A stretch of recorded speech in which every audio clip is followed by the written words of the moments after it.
Hi, in this video I'm going to talk about my contribution to making the Digipak and advert. So firstly, to create the character's reflection in the magnifying glass, as you can see here, I used the opacity tool and soft eraser. First I took the screen grab from the music video where we can see its reflection, and I put it into the magnifying glass and used the soft eraser tool to get rid of the rest of the image and make it circular to fit the magnifying glass, and then lowered the opacity so it looked like a reflection. I did this because I thought it would be effective since it's quite subtle and the audience might not notice at first, so it just adds in different layers of meaning and makes the Digipak more engaging since there's different things to spot within it.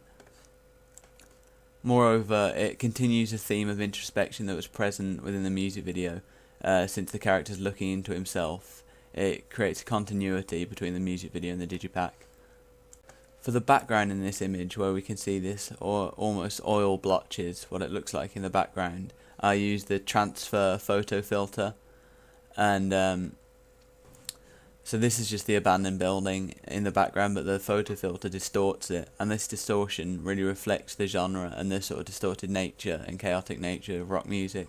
So that shows how the image manipulation I used helped conform to the genre expectations. Moving on into the front cover, I used the brush tool to highlight and brighten the faces of each band member, so that accentuates the star image, which according to Goodwin's theory is important since the Digipak and music videos are used to promote the artist and increase sales. So by highlighting their faces on the front cover, it just promotes the artist further.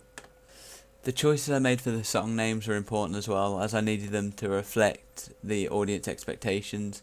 So a good example of this is in track 7, which I called Sowing, Reaping and Garnering, and that's a reference to Charles Dickens's Hard Times, with each section of the book called Sowing, Reaping and Garnering. And I chose to do that since the audience we found, or our target audience, from 30 to 45 roughly, which means they're more literate than a younger audience, so are more interested in reading. So therefore these kind of song names really reflect their daily life. So moving into the advert, I used once again the brush tool to create this smoke effect.